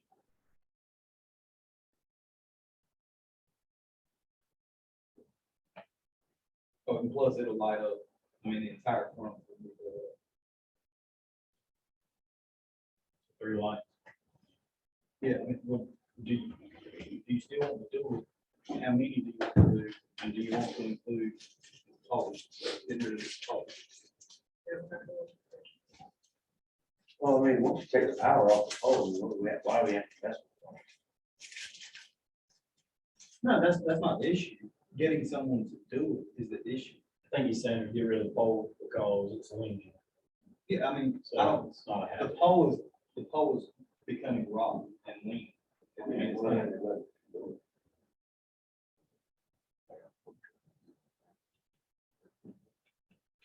do y'all want to switch out with a new pole, or do you want to switch it to the building? Because we don't have to have a pole there. There's no reason for the pole, I said just get rid of the pole and put it on the building, it's not a pole. You know, if they do it again. Now, I know it would be cheaper to just replace the pole. But at what point do you want to spend money? You want me to see what the cost of both? Yes. Do we still want to do lights? Yes. I mean, I would say 2, having one on this side and one on this side coming facing this way. for like crossing. You're saying put one on the end of the chemical plant, put one on the end of the carpool is? Just where it's shining this way so that it's. Just the light Oh, shining you want this them at the way. road shine back? Mhm. Okay, I got you. I just think that that's good because you see, when you're walking out, you see the parking lot, everything. That's important. So if you got a bright light shining back, the camera's gonna be like, hey, look. If you got them on the building shining that way, the one light cameras, that's gonna have as much. Light. Well, we can do that just as long as it's, I mean, you 2 would be great. so you just want them shooting down the driveway? As long as it's enough to cover it, too. Man, tell me what I need. Yeah. Well, that's why I asked AJ, I know. What we that's why I want asked to you. do. For safety of us and our. Behind the pole, with our county put a lot on the pole, I don't really see line of the parking lot. Where you can see every inch of it, if that's what you want. So we're talking about 2 lights facing down each drive, or 1 light facing down, 2 in all. Just where the parking lot is covered, to where if we're coming out at night, we see people and people coming in and paying, it's not that big a deal.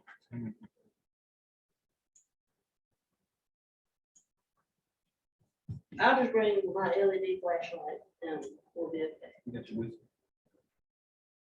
All right, other old business.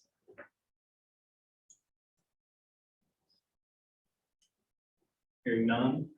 New business. I can start on. Johnny, I talked to you, I don't remember when they talked to you, but talked to you about the idea of us switching from the centrifugal chemical feed pumps to potentially looking at doing diaphragm pumps. Yeah. They're cheaper, they're noisier, but they're cheaper. And it could potentially help with the upkeep with how much we change out tubing and rollers and everything else whenever they start leaking. To fix those is cheaper to get those parts too. I know you mentioned something like it wasn't necessarily something that we needed to bring to your attention, but I wanted to say that I was looking at not until starting the fiscal year, but getting 2 as a trial run and running them at Ada Craig. And price wise, I'd have to figure out how many gallons per day they need to pump, but they range from 600 to 1,800, where the centrifugal pumps we have are about 2,500 each. So it would save money in the long run to do those. If they work, I wanted to get two, one for chlorine, one for caustic, and see what they would look like. Yeah, I mean, I think it's a good idea, especially if you're familiar with that type of pump Mm. and, the potential cost saving, so. I told John, I don't, personally, I didn't have an issue, I think that's a day-to-day thing. Yes. Not necessarily something the board has to vote on, but it is good for us to be aware of. Yeah, that's what it was, just to make sure that everybody's aware that I was looking into it, but it won't start until the fiscal year. Yeah. Starts.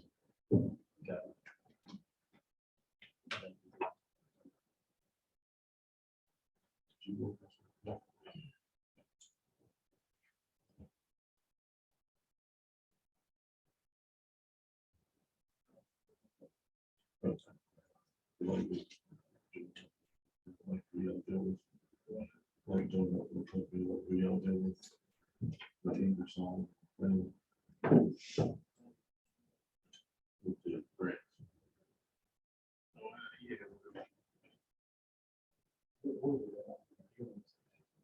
Okay. That's next. Popular. Yeah. I've asked a little bit about trying to become a client of a company or looking into the ability to pay like a yearly fee to be on a company that would search for grants for you instead of us spending the money that we have saved up on future projects or upgrading the system instead of band-aiding it in most cases, that they would search for grants for us and they'll be able to get us grants if we need to upgrade that building over there, that chemical feed plant, or anything else. Just an idea. You have any info on that yet, I or, don't yet. okay, It was just something I was writing down, what stuff I want to talk about. I can get with Jeremy and John and we can talk more and get with Diane and see if there's any companies that even do all that. Well, I've talked to y'all about McGill Associates. They do us, they take care of most of our stuff. Now, we have formed our own, committee that looks for grants. We meet on every Monday, the time. I know that's kind of a secret, but, it takes constant precision to try to find things. Especially when your system like that right there, and we're in bad shape over there, so we're looking money every way we can. As far as looking grants, I mean, I'm on a constant lookout, so I will be helping with that here. And I've also got the Gill Associates with me helping that, and I think if they see something, they'll reach out and speak with me about it through their way, but they're not associated with the job. So do they help write those grants? Oh, too? yes. But as far as that goes, we've got people here in town, in the county, Barbara Acock being one of them. She's wrote hundreds of grants. She's a county commissioner. We could reach out to her on certain things to help. I mean, instead of trying to reach out and try to grab somebody and pay them constantly to do it, maybe we could work on Search the Sun, right, starting on our own. And reaching out to people like that can lend a hand and utilize them as well right now, because, we're fresh forward here, fresh everything going around. We need to kind of start on a crawl before we run. There is money out there, and especially right now.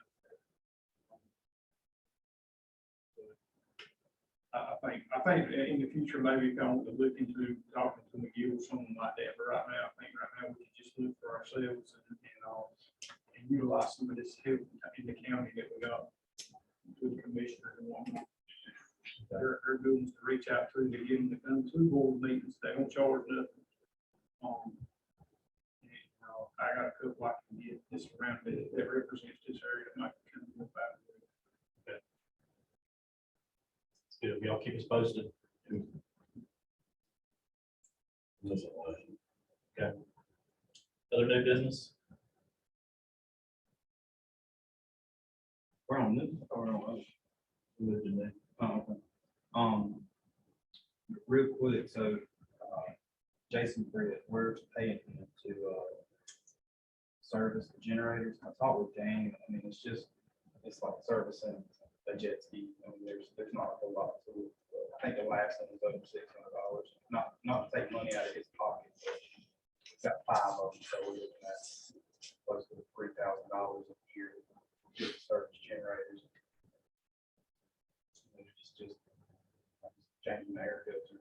Do you want me to re-talk to him on that, on refiguring, because I've got 20 something, and it's only 65 in a year. So do you want me to reach out and talk to him? That's who does mine. He does all of mine. Okay. Because that sounds kind of high. Why would we be charging 600 per generator? Probably because we don't have as many and it's not doing it all at the same time. But if we allow some like us to do it, it might void the warranty, or, you know, you don't have someone certified, so I would look into that as well before I put it. Can I reach out to him and then we'll talk about this again on the next? Yeah, that'd be fine. We don't have to make a decision. I will say that I run gas for these things. A lot of people don't touch them for 10 years. They have to change the battery like every 5 or 6. Like Jessica said, though, some of them are new and I don't want to avoid the warranty. Some of them just put in. Well, and on top of, Years. if it's servicing something like water, we don't want that to not work when it comes that time. Obviously, but let me reach out to him and talk to him, because I literally find out why he's, you know, not questioning, but we question him at the same time. I've known Jason all my life, so.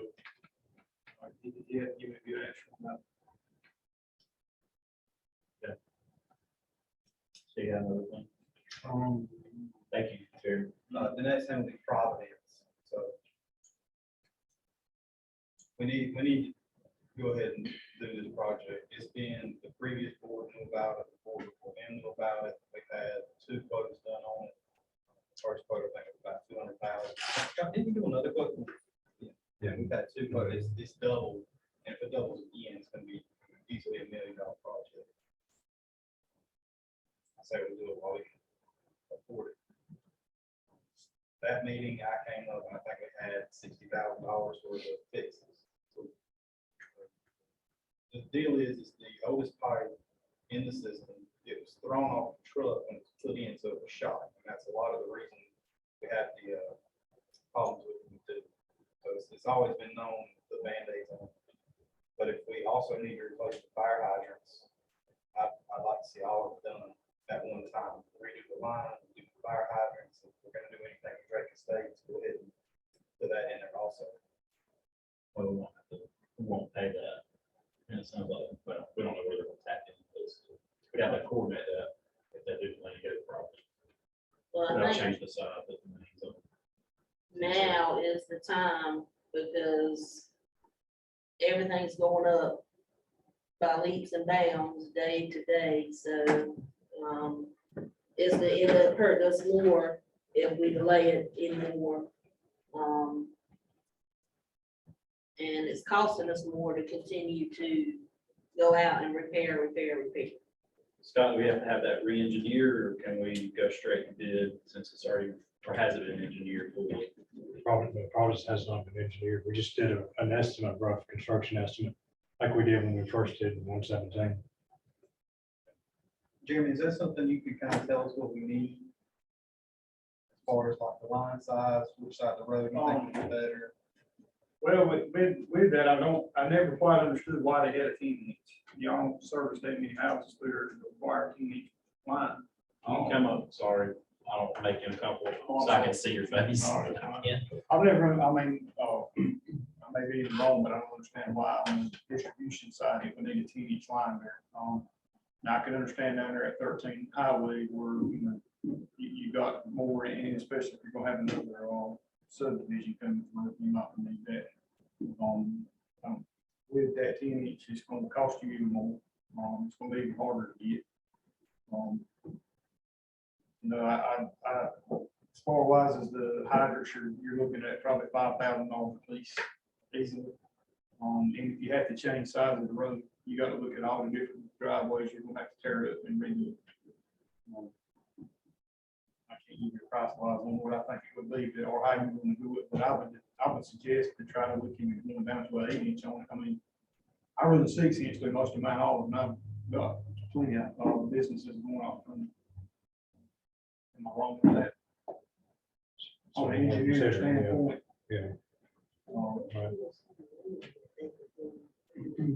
So is it, we talked about this before, but is it better to go on the other side of the road, or is it better to lay on top of it, or? Well, it all depends on, I mean, it ain't gonna hurt to go on top of it, I don't imagine, I don't know what the depth side, what the depth of it is anyway. The way the land falls or whatnot, eventually, that will have to be done away with. As far as, I don't know if they have to, I know we got a lot of them that ain't never been done away with, I wish they had been done away with. If we don't get rid of, if we don't pull it out of the ground, we have to fill it, right? Yeah, that's, I mean, they didn't do none of that half a mile all, but half a mile all and screwed up the mess anyway. Well, we're gonna do it right. Yeah, I would want to do it right and do away with it completely, or, fill it in. Yeah, probably be best bet. Is that something that you can set the criteria, this is what we need, what we're looking for, and then just put it, we just give that to, put it out for bid? What would be the first step to moving forward with that? It's pretty much going in there and seeing, I mean, if we can stay on this side. Finding out which way we need to go with it on there and what's the availability and what we can put out there. I'm sure the state will have something to say about it as well on the distribution side. I just think that between me and Daniel, we can get together on it and try to make a criteria on, see what we can do, what's the best way to drive and do it. We should have pulled the last estimate, or Scott probably can send it to you. But that's a starting point. And my thing is if you can even get the pipe right. I don't know if you can get the pipe, and the sad thing about that is if you get an estimate right now, they'll give you what pipe's going for, if they can't get it for 6 months, then you're gonna have to pay what they can get it poured in. And I would be double what you got. So I'm quoting the That's what I'm store with. saying. They need to somehow get some kind of a thing set in where it quotes out that price. They used to would do that, but nowadays it's all kind of sticky, stuff like that. So my understanding is we could, do we need to vote to move forward with the project and that process, or is it I don't consensus? think so. Okay. At this point, because there's no formal action being taken, you're just in the startup phase. And, but before we can put it out to bid, it has to be engineered, right? Oh, yes, it's gonna have to be, well, yeah, you're gonna have to get it engineered, and put in there, so they could, that they're gonna, whoever bids on, it, gonna have to know what criteria they're gonna have to set, and what's gonna be set forward in blueprint wise and all that, because they ain't nobody can give you a logical bid without that. So is that something that Scott has to engineer, or say TA Loving puts out a bid and they have an engineer, does their engineer their bid? No, it has to Well, be it- engineered, and then It don't matter who you set aside to do the engineering, as long as it's, it's certified to you. The bottom line is you're gonna pay an engineering fee to get it engineered, Yeah, and then after that, and then the cost, so. yeah, So then, do we need to vote that he can secure an engineer and have an engineer? Yeah, if you're gonna move forward with engineering. I make the motion that, Jeremy puts forth the proper steps to secure an engineer and go ahead and get the Providence Church Road in motion. I second it, but I want to see the criteria. I'd rather oversize it than undersize. Just- well, yeah, I definitely wouldn't do that at that point, but I don't quite see why you would need a 10-inch pipe in the houses that are on that highway. What if they added a subdivision? Well, I mean, even with that, you should have enough load with no more than an 8, but you want to stay at 10, that ain't a big deal. I mean, I just didn't quite understand why we had a 10 coming off of that, especially when we don't have no more water that we had to put in what we're doing. But with that, like I said, like with that, if you decided to go and we did try to get, obviously, eventually, we're gonna need more water, period. You're gonna grow, it don't make no difference. So one way or other, things gonna keep coming out, it goes for.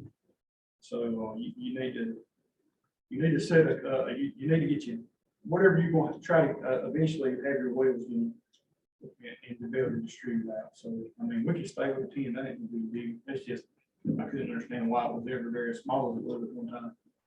That was overkill at one time. It may not be in the future. a new line could potentially last 50 years and better, couldn't it? Oh, yeah, but this stuff they're making now, yeah, especially like, the C900 or something like that, that lasts for a long time. Yeah, we should be dead before we get changed. Thanks for putting that in perspective. Yeah. Well, I guess the main thing too, that will, when we got set aside money wise for a project like this. How has that been done? Capital outlay, that would come out of capital outlay, so We're saying there's $1 million sitting in the budget. the upcoming budget, there is. Then we might be able to get a grant. Well, that's what I was gonna say, I mean, Well, that was where I was going with that was, I feel like along with maybe getting some ideas together, we need to be looking at the grant side of this thing, of what options there are, instead of just rushing in to start a project. Let's make sure we do a good grant search. Yeah, I would definitely suggest that, because you're probably looking at more than $500,000 or more. I mean, I'm Right. sure by the time, I don't know exactly how many miles of pipe or however long. With this other project, we're saying we're gonna be spending what, just shy of 300? Yeah. Right, so then you start talking about $500,000 project, you're at 8, or half. 70 of that 300's already been spent out this fiscal year, but Okay, so Colin, we're at 750 basically, we're talking just being. Yeah. Like that, and not saying we only, we need. if we can even we move need- forward on it this fiscal year, who knows? So we can. Just Well, we take don't us know 8 until we months to try. get pipe. Well, the good thing about getting it engineered that lasts, I mean, you still have to pay a fee, every year you have to pay a fee to keep that engineering, but where you get them engineered out. Yes, we've had stuff that's been engineered for Well, 4 I- years, I but we can- haven't moved on yet, saying we're having to pay a fee every year to keep that. And I could agree with that, I think it's something needs to be done. If we can do it this year, great, we can't do it, but the engineering part, like you said, it's gotta be done either way. So I'm good with saying, motion on getting the engineer. So we have a motion by Jessica, second by Thomas to, then move forward, secure an engineer, get that project engineered. Any further discussion? All in favor, aye? Unanimous. Can you reach out to Ms. Adcock and see if you can see what she can maybe start doing more of that project? Remember the 47,000 is on top of the 1,047,000, and then the PVC pipe increase, that's above those numbers we had back in December. Right. Just to let you know. That was probably I had figured out. So that's what you recommend down there. No problem, sure, but I would have said a 10 probably, but yeah, we've talked about 12 actually. Yeah. You can get 12 inch pipe quicker, but it would be more expensive, of course. But I mean, I know this is a very loaded question.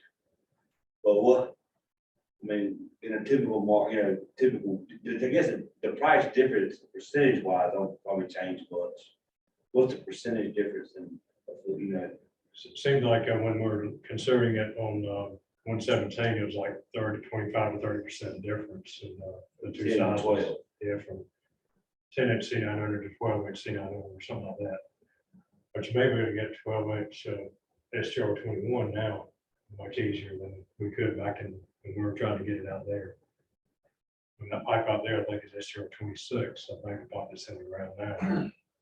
Well, that is 26. Yeah, I think it's 26. And one going down that road there. And thinner, more, even thinner. 160 PSI, instead of 200.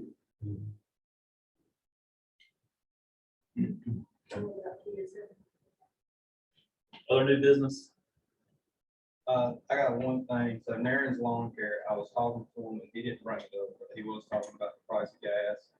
He wished he would have known it was gonna go up as much as it did. I spoke to y'all individually about it, but, maybe his whole family lives in the community, and we don't have to by any means, he didn't ask for it, but if maybe the next 3 months, we just gave him an extra $100 and then revisit it, because I wouldn't have been able to, I would never thought it would be this high. What are y'all thoughts? If we're in a position where we can do it, his bid was lower than what we were paying. So it's not like it's over what we were paying to begin with, and revisit it every 3 months, because who knows, this isn't something that's, gonna be set in place and he's just gonna get $100 extra forever. I think to revisit it every 3 months, and that way, 3 months from now, if it goes down, then it drops, back to normal. But I think that if we're in a position to do that, then why not? I think he would be very appreciative of us doing it without him mentioning it, and he was significantly cheaper than the other two bids we had. Everything's going up, everybody's struggling, except the big wigs. And it takes us all to look after each other. Nobody else is looking after us but us, and if we're in a position, pay it forward, do it. That's my vote. I make a motion to give, Nairn's Lawn Care extra $100, and we revisit it every 3 months to look at what the gas situation is. And at that 3 month mark, if it's still outrageous, then we go another 3 months. If it, backs down, then, we're upfront. He knows, we know that it will discontinue. This isn't a permanent thing. So I made the motion to give a extra $100 a month. What's backing down, gas costs? I understand, but I mean, we also went from $2 gas to over $4 gas, are we saying, when it gets down around $3.50? I'm just curious. What was it when you put the bid in? Question don't matter. Yeah, you ain't gonna see it next 2 years. It ain't coming back. Well, I I second mean, your motion. thank you. I would say, just to be $3?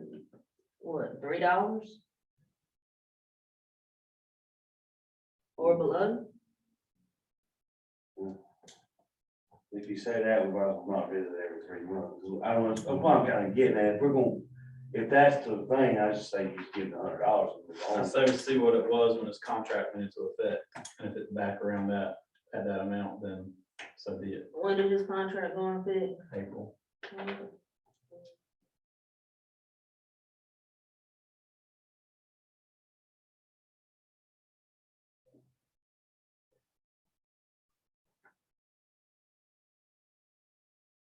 $3.81 per gallon, Monday, April 18th of 2022, and this was average for North Carolina. $3.81. We turned the bid in more. You had a second, so do you want to take a vote or withdraw the motion? I'm not withdrawing, You want to I said it. amend the motion to include the dollar amount. Yeah, I mean, that's my question. Are we putting? He's asking if you want to amend the motion to include the I guess, when we revisit this, what is the amount that the gas needs to be for us to no longer pay him $100 a month? Do you want that part of the motion, or are we just gonna have that noted so that when we revisit, we know what that amount is? You know what I'm saying? or not? I make an amendment for the motion to pay an extra $100, revisit it every 3 months, and if the gas goes below $3, then we terminate it at that point.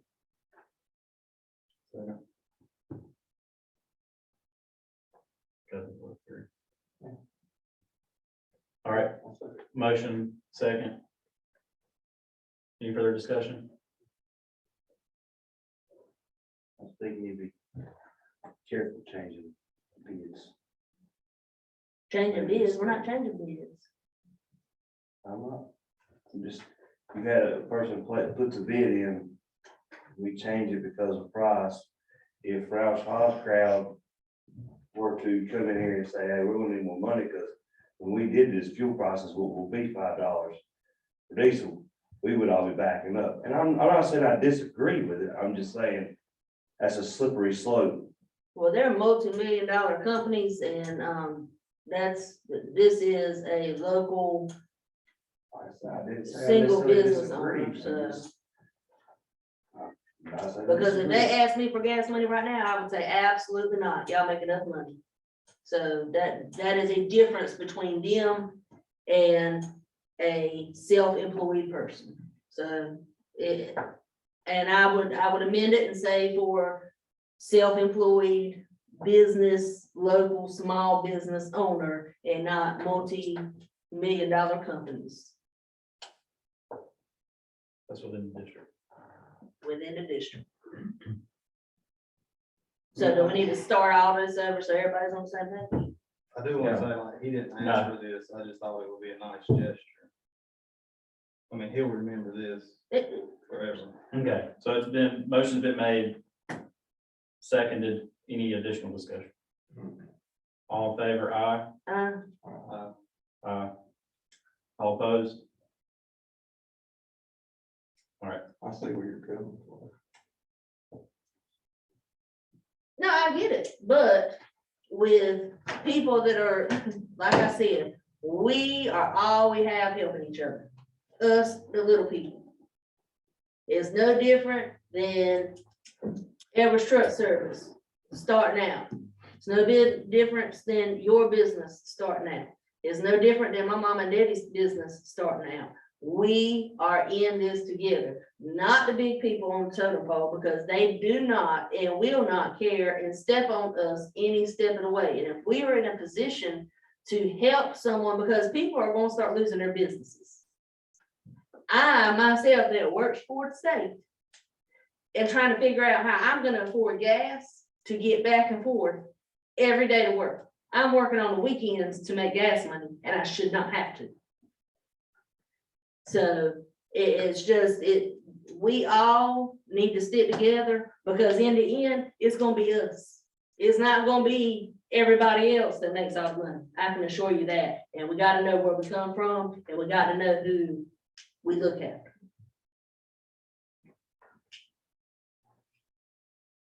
Okay, so I say that will go into effect, July, is that? Agreement, we didn't discuss that, but Have we paid him for June? I don't know that we just voted on it, so I don't know. I put it on the next pay, whatever it is. I think we have paid him for June, because I think we just signed this check. Well, it just needs to go into effect for July. 'Cause we July, just it'll be voted for July, it. August, September. In September's board meeting, we'll revisit that to identify if it needs to continue. And he's probably not gonna do as much in the winter years. I mean, well, winter months, not years, obviously. Cause stuff doesn't grow as much, so. Other new business. Well, once, twice, hearing none. Do we have a motion to adjourn? I make a motion to adjourn. I need a real quick executive session. And Daniel, you can say for it, Okay. if you will. Okay, Wanna let them turn? you can pause that, Daniel. Make sure you know. I don't, without looking. All right, need a motion to go into executive. Make a motion, we go into executive session to discuss personnel. Second. All right. All in favor, aye. Aye. All right, executive session. Okay. All right, we have a motion to adjourn by Mr. Justin, I second. second by Jessica. Meeting is adjourned.